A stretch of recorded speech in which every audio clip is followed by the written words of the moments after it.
రామగుండం నగరపాలక సంస్థ పరిధిలోని 33వ డివిజన్, ముఖ్యంగా OCP5 ప్రభావిత డివిజన్ అనేక సమస్యలతో 33వ డివిజన్లో ఉన్నటువంటి ప్రజలు ఇబ్బందులు ఎదుర్కొంటున్నా కానీ రామగుండం నగరపాలక సంస్థ అధికార యంత్రాంగానికి చీమ కుట్టినట్టు కూడా లేదు.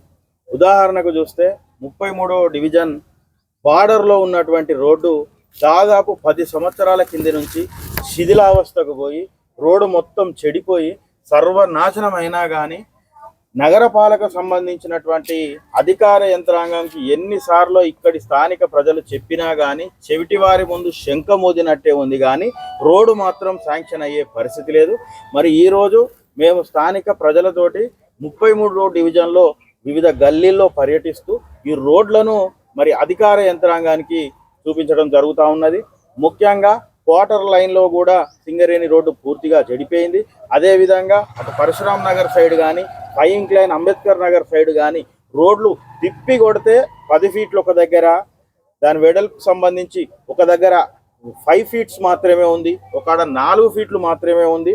ఎటు చూసినా కానీ 100 మీటర్లు, 200 మీటర్లు, చివరికి 300 మీటర్లే రోడ్డు ఉన్నా కానీ ఈ 10 ఏళ్ల నుంచి కూడా మరి గత 5 సంవత్సరాల కింద మున్సిపల్ ఎన్నికలు జరిగితే మరో కార్పొరేటర్ మారినా కానీ ఈ రోడ్లు వేసే పరిస్థితి లేదు.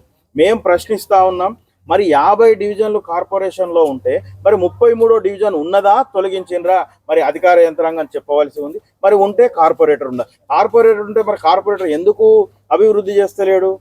కేవలం ఆర్థిక వనరులు కాపాడుకోనికే మరి కార్పొరేటర్ ఈ విధంగా చేస్తూ ఉన్నారా? నగరపాలక సంస్థ అధికారులు ఈ విధంగా చేస్తూ ఉన్నారా?